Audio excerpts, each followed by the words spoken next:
Halo semua, kembali lagi di channel Naik Level. Pada video kali ini saya masih akan membahas saham yang di request untuk periode 25 Maret sampai 25 Februari sampai 2 Maret ya. Dan inilah request terakhir yang saya akan bahas karena setelah ini saya akan membahas saham yang saya pilih sendiri ya. Oke, kemarin saya sudah membahas ASI ya. Untuk Akra dan Pegas saya tunggu nanti akan saya bahas, tapi menunggu laporan tutup tahun 2023 ya. Hari ini saya akan bahas DKFT ya yang belum pernah saya bahas ya, dan ini di request paling banyak. Nah, DKFT ya, ini Central Omega Resources, harga per tanggal hari ini 6 Maret 2024 adalah 102 per lembar saham. Seperti biasa nanti kita akan membahasnya dari 5 parameter. Yang pertama kinerja harga sahamnya sejak IPO dan 10 tahun terakhir. Fundamentalnya kita akan cek di perusahaan apa, kinerjanya, valuasi, dividen, dan kesehatan finansialnya. Kemudian dari seasonality ya, 10 tahun terakhir itu seperti apa pergerakan harganya, apakah terkonsentrasi di bulan-bulan tertentu atau tidak. Kemudian dari bandarmologi kita akan cek kesehatan struktur saham, peran investor asing, kepemilikan retail, perpindahan sahamnya setahun terakhir, dan month to date. Kemudian untuk technical kita akan bahas ya, kita akan lihat pola teknikalnya saat ini dan kira-kira harga sahamnya ke depan akan kemana.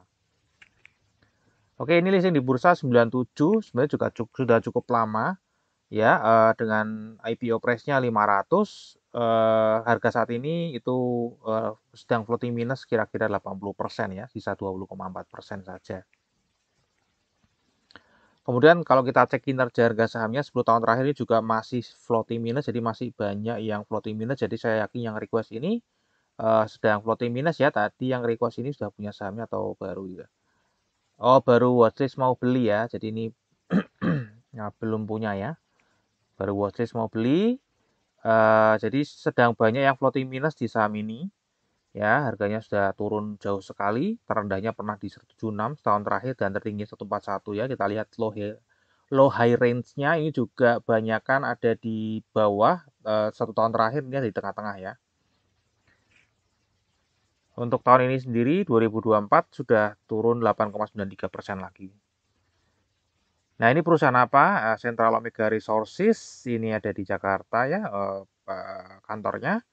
Ini situsnya kalau teman-teman pengen tahu lebih detail. Kemudian dia sektornya bahan baku, dia subindustri logam dan mineral, terutama nikel ya. Ini dia ada nikel dan batu gamping. Oke, Oke, ini saya coba bahas ya struktur grup perusahaannya. Jadi ini Central Omega Resources dulu itu namanya Duta Kirana Finance ya. Jadi dulu tuh jasa pembiayaan. Kemudian tahun 2008 ya. Jadi ini berdiri 95. Kemudian tahun 2008 dia ada private placement 20 miliar itu untuk merubah kegiatan usahanya menjadi perusahaan perdagangan dan pertambangan. Dan dia mengakuisisi ini ya MPR, PT MPR, kemudian ada PT MBR, kemudian juga ada PT BKA ya. Jadi mengakuisisi tiga ini ya. Kemudian tahun 2011 itu baru memproduksi nikel ya, dan dia right issue juga ya, right issue untuk right issue 1 triliun untuk membuat smelter ya. Kemudian di tahun 2013 ini bekerja sama dengan Makrolink ya, ini membuat PT Cor II ya, Kori, PT Kori ya. Ini pembangunan smelter tahap 1 ya. Ini perusahaan Ventura bersama, dan yang ini Mega Buana Resources ini belum beroperasi. Lintas Jaya ini batu gamping kalau nggak salah ya, bukan mining nikel tapi batu gamping. Nah, ini tempatnya, lokasinya teman-teman ada di tadi PT MPR, ini ada di sini ya, di Kalimantan Tengah, Morowali kalau nggak salah ya. Kemudian ada yang Kalimantan Tenggara ya. Jadi ini ada 5 totalnya. Kemudian kita cek ya di laporan keuangannya masih kuartal 3 karena kuartal 4-nya belum muncul. Kita lihat penjualannya. Ini berdasarkan pelanggannya, ini ada di Indonesia Guangqing Nickel and Stainless Steel ya. Jadi masih untuk stainless steel ya. Ini meningkat pesat ya, namun ada beberapa yang hilang ya. Di mana tahun 2022 mengambil, namun ini sudah tidak mengambil lagi tahun 2023. Secara overall ini pendapatannya turun teman-teman ya. Nah, ini teman-teman ya, kinerjanya secara jangka panjang ini memang tidak stabil karena tadi ini ada perubahan ya dari 2008 dia ada private placement dan mengubah kegiatan usahanya ya dari jasa pembiayaan, financing, kemudian dia mengakuisisi dan baru memproduksi tahun 2011 ya, jadi mulai ekspor. 2014 tidak ada tidak ada income lagi, tidak ada pendapatan masuk lagi karena per Januari 2014 itu diberlakukan larangan ekspor biji nikel. Ya, jadi ini sudah nggak bisa. Nah, ini harus menunggu smelternya jadi dulu.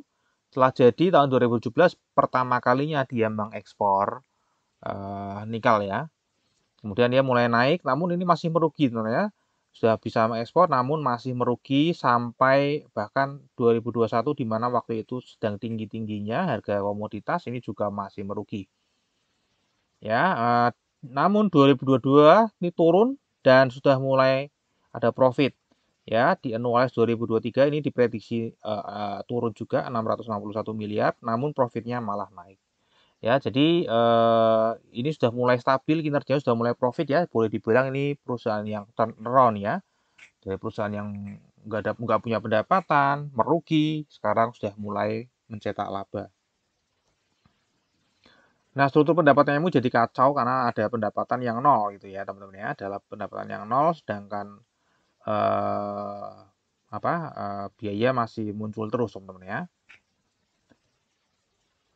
Nah, untuk kinerjanya ini per 9 bulan pertama 2023 ini turun tadi ya teman-teman, turun 7,4%. Namun kalau kita lihat justru laba bersihnya malah naik ya karena ini ada penghasilan lain-lain ya teman-teman ya, ada penghasilan lain-lain sekitar 7 miliar ya. Saya nggak cek lebih jauh ini apa, namun ya mestinya tidak akan rutin lah ya. Jadi ini kenaikan labanya cuman tidak hanya sementara saja, nanti kita akan tunggu di kuartal 4-nya seperti apa. Nah, untuk secara valuasi ini secara PBV adalah PBV terendahnya selama 10 tahun terakhir ya teman-teman ya, sejak 2013. PBV terendahnya ada di 0,93 di mana rata-rata diperdagangkan di 1,69. Dan untuk pernya ini karena ya kita susah menggunakan per ya kan tadi perusahaannya kadang ada pendapatan, nggak cuman kadang rugi kadang untung ya, kadang nggak ada pendapatan itu ya. Untuk saat ini PR-nya ada di 6,3 ya, di mana ini sudah mulai stabil di 2 tahun terakhir. Nah, untuk earning yield sendiri ini juga adalah yang termurah ya, earning yield termurah. Di mana rata-ratanya memang rugi ya, minus kan beberapa kali minus ya. Saat ini itu earning yield-nya lumayan ada di 15,8%. Jadi harga saat ini memang terbilang di bawah harga wajarnya ya teman-teman ya. Harga wajarnya ada di 0,98 sampai 1,47 nih, atau kalau kita konversi ke harga dari 107 sampai 161. Jadi harga saat ini tuh terdiskon 5 sampai 37% dari harga wajarnya. Untuk dividen ini sebenarnya waktu sudah mulai mengekspor biji nikel itu membagikan dividen teman-teman ya. Membagikan dividen dan setelah apa? Smelter sudah menggunakan smelter dia masih merugi jadi belum bagian dividen. Nah, ini sudah mulai profit namun belum ada tanda-tanda bagian dividen karena memang akan membangun smelter tahap 2 ya di mana itu membutuhkan dana yang besar jadi tidak mungkin akan bagian dividen teman-teman ya. Ini saya prediksi tidak akan bagian dividen ya. Ini sudah profit sebenarnya namun tidak akan bagian dividen karena tadi ya untuk membangun smelter dan diinfokan akan melakukan right issue ya. Jadi justru dengan mau membangun smelter lagi ini kapasitasnya jadi naik ya, jadi ke 300.000 ton per tahun itu dia membutuhkan dana yang besar ya. Dan akan right issue ya, ini tinggal ditunggu ya kapan right issue-nya teman-teman ya. Karena itu pasti akan memberikan sentimen positif ya tentunya ke perusahaan. Nah, kalau kita lihat ya, kesehatan finansialnya ini quick ratio-nya cukup oke lah, ngepas lah ya, ngepas, core ratio juga ngepas. Nah, di debt to equity ratio-nya ya, yang cukup tinggi ya. Jadi sebenarnya kalau mau sehat ya, sebaiknya right issue-nya nggak cuma untuk bangun smelter, namun juga untuk melunasi hutang-hutang ya. Sebaiknya sih seperti itu. Jadi right issue-nya memang harus besar untuk bangun smelter dan untuk mengurangi hutang. Nah, untuk 10 tahun terakhir seasonality ini merah semua, tadi kita lihat ya di kinerja harga sahamnya juga negatif semua ya. Jadi ini masih kurang menarik secara seasonality ya. Nah, kita cek dari Bandarmologinya ya. Ini pemiliknya adalah Ginseng Mining ya, PT Ginseng Mining ini PMA. Penanaman modal asing ya, 61,45%. Ada Kiki Hamijaya 2,53%, ada Feni, ini ada personal juga ya. Masyarakat yang non wakat ini 33,35%. Ada saham Treasury teman-teman ya, 2,21%. Ya, kemudian ada yang script, totalnya ada 5,6 miliar lembar saham. Peran investor asing di pergerakan saham DKFC ini tidak terlalu besar ya, bisa partisipasi maupun korelasi, jadi bisa diabaikan saja. Nah, kepemilikan retailnya kalau kita lihat ya, dari Januari ke Januari, yang Februari belum keluar, biasanya tanggal 10 ya, turun ya. Jadi jumlah holdernya ini turun setahun terakhir, Januari ke Januari 1.600, dan di Desember ke Januari juga turun lagi 138 ya. Kita lihat di sini setahun terakhir jumlah lembar sahamnya juga turun, namun average-nya justru meningkat. Berarti yang keluar ini yang kecil-kecil ya. Ya, ini kisaran 64 jutaan lah ya. Yang keluar ini investor yang pada saat jual itu average-nya 4 jutaan ya di harga saat ini. Kemudian untuk satu bulan terakhir di Januari ke Desember ini, jumlah holdernya turun, namun average-nya jumlah lembar sahamnya bertambah. Berarti ini ada yang investor existing yang menambah kepemilikannya atau averaging down ya, karena ini sedang turun ya, jadi averaging down mestinya nggak mungkin averaging up. Atau ada investor, segelintir investor yang masuknya lebih besar daripada yang keluar ya. Namun saya kira sih kemungkinannya sih investor existing yang averaging down ya. Oke, itu untuk yang memiliki investor retailnya. Sekarang kita lihat dari perpindahan struktur sahamnya setahun terakhir ya. Kalau dari grafik ini naik dan turun ya, naik dan turun, naik dan turun. Overall dia turun dari awal Februari ke sini. Ya, kemudian kalau dari Banda Detektor ini akumulasi normal dan small. Ya, kalau lihat dari Blocksum ini ya ada yang dominan membeli ya, RB, SQ, dan ya SB dan SQ ya, ini ya di sini ada yang cukup besar di bawahnya. GR, YP ya, cukup besar. Oke, kita lihat aja lebih detailnya teman-teman ya. Nah, jadi dari 5,6 miliar lembar saham ini semuanya itu bisa diperjualbelikan di bursa, kecuali yang warkat ya tadi ya, ada 0,2%. Nah, kalau kita lihat teman-teman ya, di sini terkonsentrasi hanya kepada dua. Yang pertama yaitu lokal CP, di mana ini pasti pengendali ya. Yang kedua adalah lokal ID ya, di mana investor retail lokal beserta tadi ya ada pengendali juga yang memakai nama personal dan ada beberapa orang ya. Jadi karena hanya terkonsentrasi di dua besar ini saja, maka harga sahamnya tergantung terhadap lokal CP ini. Nah, kalau kita lihat setahun terakhir ya, dia melakukan pembelian ya, ada akumulasi 1,17% dibeli dari investor retail lokal. Jadi ini ada akumulasi teman-teman ya.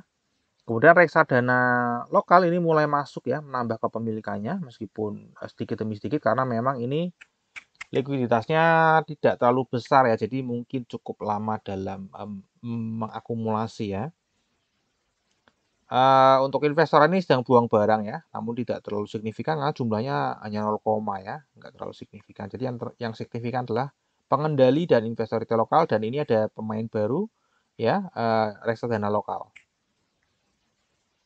Nah, ini adalah pengendalinya teman-teman ya, Ginseng Mining.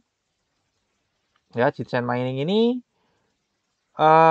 sebelumnya melepas kepemilikannya ya, melepas turun di 2021 sampai 2021 tadi kan merugi ya, kalau kita lihat dari historical fundamentalnya ya, tadi merugi sampai 2021 meskipun pendapatannya sudah meningkat, namun kerugian tambah meningkat ya. Jadi ini buang barang terus pengendalian. Nah, 2023 kabar bagusnya ini mulai membeli barang. Ya, jadi mulai optimis lagi teman-teman ya. Mulai membeli barang, Apalagi ini mau mendekati right issue ya, jadi sudah mulai profitable perusahaannya, mungkin saja. Ya, jadi ini intinya bagus lah ya, pengendalinya sudah mulai optimis, tidak buang barang lagi. Untuk di month to date bulan Maret ini juga masih terlihat ada akumulasi ya di sini ya. Namun kalau kita lihat di sini ya kayaknya sih cuma retail-retail aja ya yang akumulasi ya. Oke, masuk ke terakhir teknikalnya ya. Kalau kita lihat di sini harganya ya sejak tahun 2000 awal tahun ya, ini sebenarnya ranging aja namun cenderung turun ya, dan saat ini sedang ranging di 100 sampai 110 ya di area sini. Nah, kira-kira arah harga sahamnya ke depan akan kemana?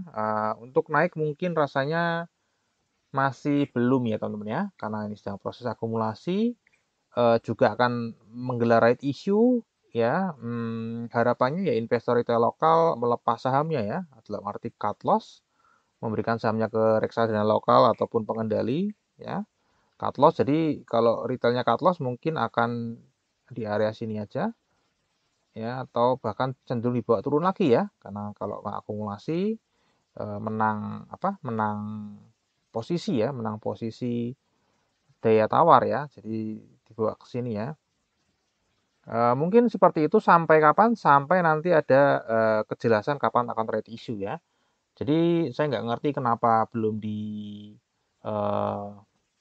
umumkan right issue-nya, mungkin belum izinnya belum selesai, atau izin untuk pembangunan smelter keduanya belum selesai, belum lengkap, atau memang lagi menghitung ya, mencari investornya, bisa jadi ya, saya nggak ngerti ya. Jangan, ini butuh dana besar ya. Apakah akan private placement, right issue, atau private placement dan right issue sekalian untuk bayar hutang mungkin? Nah, nggak ngerti juga. Ya, namun tentu saja ini akan menjadi katalis positif kalau ada right issue yang jumlahnya cukup besar. Ya, jumlahnya cukup besar. Oke, terakhir kita akan masuk ke risamnya teman-teman. Untuk fundamental kinerja jangka panjang fluktuatif ya, karena ini ya seperti tadi yang sudah dijelaskan. Kinerja jangka pendeknya masih turun, valuasi masih murah ya dibandingkan dengan kinerjanya hari ini, saat ini per kuartal 3, sorry. Ini tidak rutin bagi dividen, forecastnya juga tidak akan bagikan dividen, seasonality tidak ada yang berpotensi naik bulan tertentu. Untuk Bandara Pulau G ini cukup menarik ya, sedang diakumulasi. Ya, harapannya sih semoga investor retail tetap memberikan barangnya ke bandar ya. Kalau misalnya dengan video ini jadi malah beli balik ya mungkin akan berubah lagi ya teman-teman ya. Kemudian untuk teknikalnya ini ranging dari 100 ke 110 saja ya. Harapannya memang pemegang sahamnya pada lepas dan diberikan kepada reksadana lokal dan pengendalinya. Oke, terakhir disclaimer ya. Jadi analisa yang saya bagikan di YouTube ini adalah analisa saya pribadi yang tentu saja juga bisa salah. Ini bukan ajakan jual atau beli saham TKFT ya. Silakan teman-teman tetap wajib melakukan analisa sendiri. Jadikan video saya ini hanya sebagai second opinion ya. Jika analisa saya mendukung, analisa teman-teman silakan bisa mengambil keputusan investasi. Namun jika analisa saya kontra dengan analisa teman-teman ya bisa dianalisa ulang. Oke, sampai di sini dulu aja analisa video saham 3FT ya. Semoga bisa bermanfaat. Kita akan ketemu lagi di video yang berikutnya.